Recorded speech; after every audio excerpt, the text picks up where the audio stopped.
তো ফাইনালি বন্ধুরা দেখো টিফিনটা হয়েই গেছে, প্রায় প্রায় মানে কি পুরোই হয়ে গেছে। আমি নিয়ে চলে এসেছি খাওয়ার জন্য। তো শেষ পর্যন্ত কিন্তু ও লাস্টে আর করতে পারলো না, কড়াইটা পুরো লাগিয়ে ফেললো, লাস্টে আমাকেই রান্না করে পাঠিয়ে দিল। তোমরা অবশ্য দেখেছো। তো এখন দেখো খেতে বসে গেলাম, দেখি কেমন হয়েছে। তো যা করেছে তাই আমার কাছে অনেক বেশি। তো বকাবকি করি আর যাই করি না কেন, ও যে করতে গিয়েছে, তো এটাই অনেক বড় ব্যাপার। তো যাই হোক, একটু খেয়ে দেখি, বেশি বক বক না করে একটু খেয়ে দেখি কেমন লাগছে। ও তো খাওয়া শুরু করে দিয়েছে। কেমন লাগছে পূজা?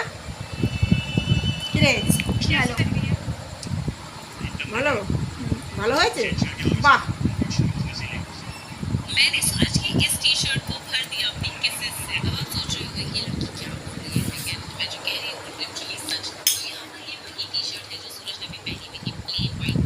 দেখতে কিন্তু খুব একটা খারাপ হয়নি, খেতেও খুব একটা চাষটা পড়েই গেল রে।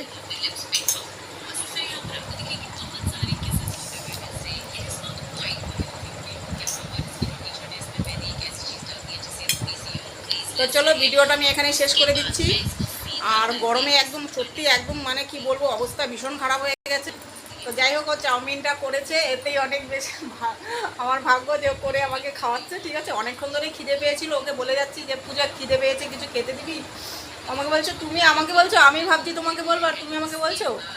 তো ও তখন সিদ্ধান্ত নিল ঠিক আছে আমি চাউমিন করে খাবো, খাবে তো। আমি বলছি ঠিক আছে কর দেখি কিরকম করছিস। তো ও চলে গেল রান্না করে। তো দেখলেই তো কি অবস্থা করলো, লাস্ট পর্যন্ত আমাকেই যেতে হলো।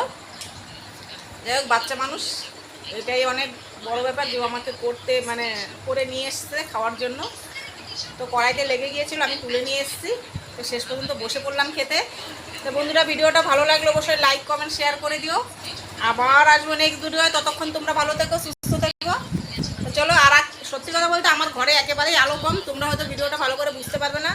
আর আমি যেভাবে করেছি ঠিক সেভাবেই ছেড়ে দেবো, কারণ হচ্ছে আমি এডিট করতেও পারি না, আমি এভাবেই ছেড়ে দেবো। চলো টাটা, ততক্ষণ তোমরা ভালো থেকো, সুস্থ থেকো। আবার আসবো নেক্সট ভিডিওয়ে।